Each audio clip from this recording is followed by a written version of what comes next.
A jury of one's peers. What does that mean? What does that mean to you? What does that mean today? What did it mean back then? What does it mean going forward? And we gotta understand the crazy in order to get through the crazy. When you think about a jury of your peers are not showing up. If you get that notice to be on jury duty, please show up. There are obvious injustices, but the sad part is many people are like overlooking that stuff or just downplaying it. We do things every day that we don't want to do that may just impact our little selves and our own little bubbles. However, show up for somebody. What's up, ladies and gentlemen? It's your man, Soul Toucha the Poet here, King in Our Life podcast. And I'm about to do one real quick. I am preparedly unprepared. If that's not a phrase, doesn't matter. It doesn't matter. We just gonna have a little fun here. We're gonna talk about a jury of one's peers. What does that mean? What does that mean to you? What does that mean today? What did it mean back then? What does it mean going forward? You know what I'm saying? Things is crazy. They have been crazy. And we got to understand the crazy in order to get through the crazy.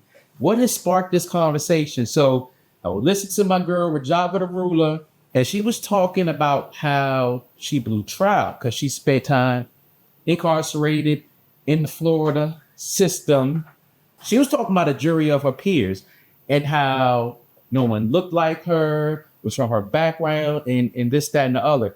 And when you think about a jury of your peers, the first thing that comes to mind is they don't look like me, they not my age, they don't come from the same neighborhood, you know, things of that nature. So it kind of sparked my attention because I did find that interesting. So let's get into it. We have to look at this question of fairness in the justice system. You know, many of us, even to this day, many of us, we come from a certain background and we experience certain things that many others don't.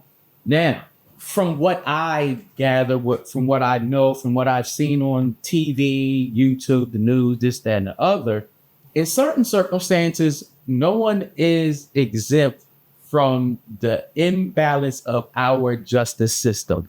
No one is immune to it. What I mean by that, if you stroll back, journey way back in time, where, you know, we were considered 3/5 of a man and no, we weren't considered human. But then you have to look at the social class of the people back in the day, because a lot of them, European settlers and whatever the case may be, they were considered indentured servants. They weren't considered whole people, or they weren't given, you know, the same equal rights as the more prominent individuals that were in this society. So we have to look at things from that lens as well. But, you know, a jury of one's peers, you know, it is a cornerstone of our justice system. But again, is it relevant today? But then you really have to put yourself in several situations, and at the same time, you have to exclude yourself from certain situations because everything does not apply to you. What do I mean by that? If I take myself, for instance, in the location of Maryland that I'm in, I am in close proximity of lower class, middle class, upper middle class, upper class, different backgrounds, racial identities, religions, genders, this, that, and the other. I am surrounded by all of those elements. However, a lot of things that some people experience, I just don't experience.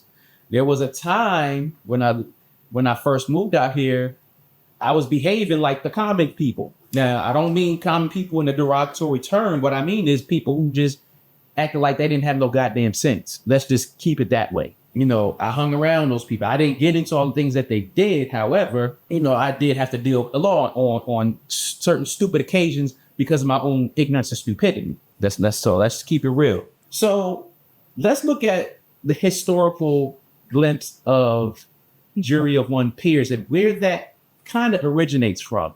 It originates from the Magna Carta 1215. And briefly mentions protection against tyranny. Now, let me go to my other notes right quick, because when I was looking up this stuff, I came across a few things. But the root of it is pretty much no one was against the law. The kings and all of that stuff. That's pretty much what that was. It protect people from tyranny. And also inclusion of community voice. So the community had a say in what was going on. So let's look at the legal interpretation. Courts define peers as a jury drawn from a fair cross-section of the community. Now, again, as Rizava was saying, none of them look like her. So when you look at a cross-section of the community, what are we talking about? What are we talking about? Now, the other thing, I want to veer off track a little bit. The one thing that stuck out to me that she did not say that is kind of relevant in her case, in the case of a lot of people, is when you think about a jury of your peers are not showing up. So let's keep that in mind, because we can say the justice system is unfair. We can say a whole bunch of things that are actually factual, but then we have to actually look at what facts are not being discussed. Because I know a lot of people that look like me in my age group, my economic class, and things of that nature. When they get that letter for jury duty, they either find a way to disqualify themselves. Yeah, that's what they do. They find a way to disqualify themselves or make it so that they're not chosen, or hope and pray that they're not chosen. What does that do to the average person, especially a person of a minority class? You're shorting that person out. That's what you're doing. That's what you're actually doing. You're giving that person an unfair chance in a courtroom, because when those jury notices come out and you say, oh, I don't want to go to jury duty, and you find a way to get out of it, that person that looks like you is not going to have a jury of their peers. They're going to have a jury of a cross section of the county, the city, or whatever the case may be. Because I guarantee you, when they get in there and they look at the jury selection, they like, none of them people look like me. But then you got to go bang on them doors and be like, yo, when you get that jury duty notice, you need to show up. You need to show up. On top of that, let's also include the part about voting. Because again, another factor in that is if you do not vote, regardless of your racial background, your thoughts of the justice system, your thoughts on politics, your economic class, or anything like that, if you do not vote, you're not helping your neighbor, your friend, your family member, or whatever the case may be. You're not helping the people that look like you if you don't vote. So keep that in mind, because a lot of people like to opt out of voting in this, that, and the other. But here's the thing, or opt out of jury duty. But here's the thing, when you do that, you're leaving your fellow neighbor out to dry. Just keep that in mind. Another thing that I want to point out, I don't think that people with felonies and stuff like that can be on jury duty. I'm not sure of that. Don't quote me on that right now, but I'm just going to go on the assumption that that's the case. And if that's the case, again, a jury of your peers, it's not going to happen. One thing that I did hear, though, people are in the military or have military family members or law enforcement or, people in those professions, they can get excused from jury duty. However, what I did hear from a legal person is that the defense will typically not select a person for jury duty that has a military background, law enforcement background, or things of that nature, because they are kind of biased towards doing the right thing, we'll say. That's what the idea is. I understand that. However, you can't paint everybody in the military, law enforcement, whatever, with the same brush, because, some of us do come from those backgrounds. So you definitely got to keep that in mind when those biases are put out there. Because, really, I've done a lot of dumb stuff in my life that has, had me in courtrooms and stuff like that. And at the same time, at the time I was like, oh, this is unfair, this is dumb, blah, blah, blah. But then after I do that, I look back and say, yeah, that was dumb. And now I'm at the point, and for a while I've been at the point to where it's like, I don't understand why you're doing stupid stuff when it's so easy to do the right thing and not get caught up in the nonsense. That's one thing that I think about. So let's look at the key challenges of representation. You have socioeconomic factors. This is the impact on jury duty on individuals. So the one thing that I have understood about some people not wanting to be selected for jury duty when it comes to socioeconomic factors is they'll miss pay for work, because when you go to jury duty, not all employers will pay you the difference of your salary for being on jury duty. So you got to keep that in mind. For some people, let's just say they are cleared or qualified for jury duty. However, there's no incentive for them, because like I'm going in there for jury duty and I'm getting paid $25 a day. They may not see that as an incentive for them to be on jury duty. But again, you have to think, if you don't want to be on jury duty because of whatever reason, let's just say it's because you may get $25 a day, you have to think. You have to think beyond yourself.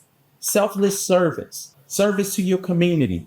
You have to think of those things. But some people don't think that. They don't care about that. They just look at that. I'm not going to sit on no jury. I'm not for $25 a day. I'm not sitting in nobody's courtroom. I don't like the law. I don't like this. I don't like that. But, the problem with all of that and a lot of things that go on in today's society, especially in America, people are like, if it does not affect me directly, I don't care about it. I understand that thought process. However, that doesn't make it right. Because one day something is going to affect you and you're going to wish that someone stood up and raised their hand and say, hey, that ain't right. Everybody has that thing that comes up in their life. Let's look at racial and ethnic bias, ongoing challenges in achieving true diversity. Now, you also have to look at when a jury is being selected, they may not want a certain demographic in that jury booth because of certain reasons. And I can assume until the sun goes up and down again, and the cow jumps over the moon. I could just assume all day long. So they may not want a whole bunch of minorities on the jury. They may not, they may not even want a whole bunch of women on the jury. They may not want a whole bunch of men, depending on the case. You just never know. So, you have to take into consideration, all the factors that go into jury selection. For Dyer, the process of jury selection and its role. They may do a background check on you when you're going up for jury duty. And there may be some things in your life, they may not be bad, they may not be disqualifying, but you don't want your dirty laundry aired out in the streets like that. That may be the case. That just may be the case. Looking at my other notes, jury pool demographics versus defendant demographics. I kind of touched on that. You may have a young black male, 20s, whatever the case may be. You may not want some black mothers on the jury. You may not want some black fathers on a jury. Hell, you may not want sympathetic white women on a jury. You just don't know. It's so many factors that go into it. Talking about socioeconomic, geographic representation issues. We've all seen it. We've all seen where a court case gets moved from one jurisdiction to another because this person is not going to get a fair trial, or the outcome may not sway in the direction that either the prosecution or defense may be looking at. Who gets excluded? And I already mentioned occupational exemptions. I mentioned financial hardship dismissals, implicit bias in selection. Those are all things. Now, these notes right here, they talking about current solution. It may say expand jury pool sourcing. How do you do that effectively if people are finding ways to get out of jury duty? I haven't been selected for jury duty, I want to say, wow, I don't even remember the last time I was sent the notice for jury duty. It's been that long. Probably more than 10 years, I would say. Because we in 2025 now. Yeah, probably 10 years since I've been selected for jury duty. That's a minute. That is a minute. Yeah, when I think about that, that's crazy that I haven't been selected for jury. haven't got a jury duty up notes in forever. Let's talk about the strengths and weaknesses of a jury of one peers. Benefits is community voice, diverse perspectives on common issues. So if it's truly, a jury of your peers and a cross section of your community, you may get a diverse perspective on that. Hell, maybe if you expand the pool a little bit, you may get diverse perspectives on that. Checks and balances, safeguard against injustice. I don't know. That's a tricky one. That's a tricky one with me because in today's climate, and let's just say over the last 10, 15 years, particularly the last 10 years, things have gotten a lot very toxic out there, and people seem to be biased. They have a strong bias, one side or another. And I can't say this with conviction, but there seems to be little balance in the middle, very little balance in the middle. And I guess you can blame that on media, social media, and things of that nature. Social media, because, everybody is looking at social media for their news.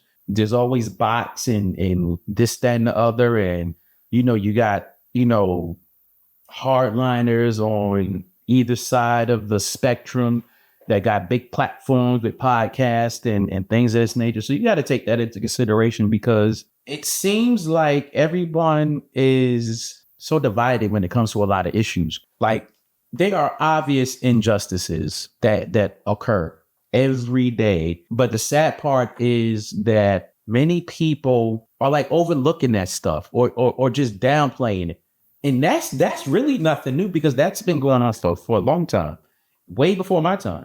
You look at criticism, bias are going to persist. That's inherently human.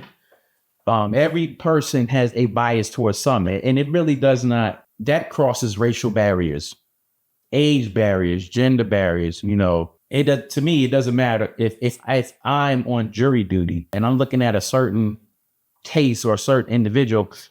I really don't care what their skin color is. I don't care what their age is. I don't care what their upbringing was, this, that, and the other. If they're on trial for a certain thing, and I think that person could have been doing better with their life based on what they are charged with, I'm going to have a bias. I'm definitely going to take into consideration all the evidence that's put before me. However, in my head, I'm gonna be like, why would you get caught up in something like that? Like, why? Some things just don't make sense to me. But yeah, I just wanted to hop on that for a minute. I mean, when you think about jury duty, the composition does matter. It really does matter. So people, please, if you get that notice to be on jury duty, please show up. We do things every day that we don't want to do, that may just impact our little selves and our own little bubbles. However, show up for somebody. It doesn't matter what your income is. It doesn't matter what neighborhood you live in, no matter what state you live in. It doesn't matter what your upbringing was. None of it matters. Show up for somebody. Just do that. Y'all out there, call to action. Again, when you get that notice, show up. When it's time to vote, show up. You might have a prosecutor or a state's attorney or a judge that just is not balanced, just not doing people right.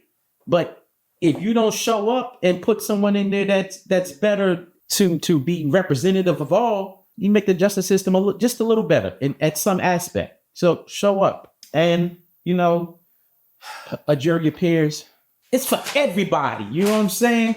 Peace. So Toucha the Poet, King and I Like podcast, and I'll holler at y'all in the next one. Peace.